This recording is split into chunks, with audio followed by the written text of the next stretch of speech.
Pasado alas 11 Martes sa gabi, gibiyahe paingon sa The Hague, the Netherlands, si kanhi President Rodrigo Roa Duterte. Human siya maaresto sa mga otoridad sa Pilipinas, kuyog ang International Criminal Police Organization kun Interpol sa NAIA Terminal 3 pasado alas 10 sa buntag kagahapon sa iyang pag-abot gikan sa Hong Kong. Ang pag-aresto kang Duterte subay sa warrant of arrest nga gipagula sa International Criminal Court kun ICC tungod sa crimes against humanity kabahin sa extrajudicial killings atol sa war on drugs panahon sa iyang administrasyon din daghan ang nangamatay.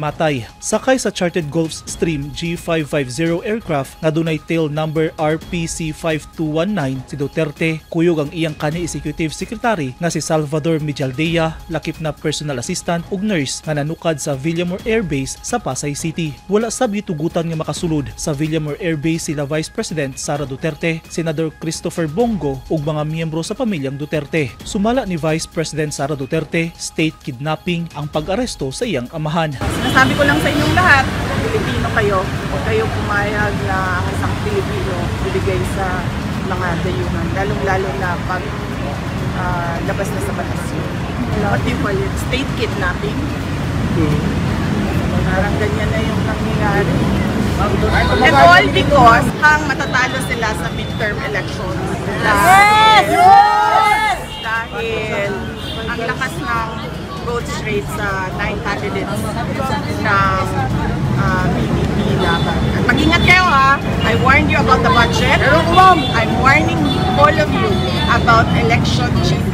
Dugang sa Vice Presidente, dili tama ang proseso sa arrest warrant sa iyang amahan tungod kinahanglan nga sa local court gidala ang kanhi presidente ug wala sa illegal nga basihan ang pag-turnover sa iyang amahan sa ICC. Gibutyag sab niya nga gipasidad-an na siya sa iyang inahan nga basin siya ang sunod nga target sa ICC. Oo, sinabihan ako ng nanay ko. Sabi niya mag-ingat ka dahil ikaw ang susunod.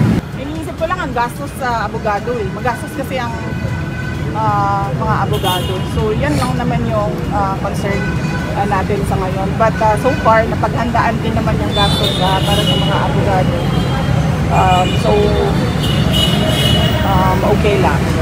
Sa hulagway nga gipaambit ni Senator Bongo, alas 8 kaganyang buntag Marso 12, naabot ang chartered plane nga gisakyan ni kanhi President Duterte sa Dubai alang sa ilang layover. Padayon sab nga gihatagan og medical assistance sa mga doktor sa PNP ang kanhi Presidente samtang anaasulod sa eroplano sa Dubai. Niyang buntag milarga na paingon sa Amsterdam si Vice President Sara Duterte aron sundan og sutaon ang kahimtang sa iyang amahan. Misunod sab dayon og larga kaganyang buntag si Davao City 1st District Congressman Paulo Duterte pa Netherlands. Kahinumduman nga niya tung tuig 2019 pa mikalas sa ICC ang Pilipinas. Giklaro sa Malacañang nga kung iagi sa ICC ang arrest warrant sa Interpol walay mahimo kung dili maki-coordinate. Kay bisan pa man nga mikalas na ang Pilipinas sa ICC, giilag gihapon sa gobyerno sa Pilipinas ang jurisdiction sa Interpol.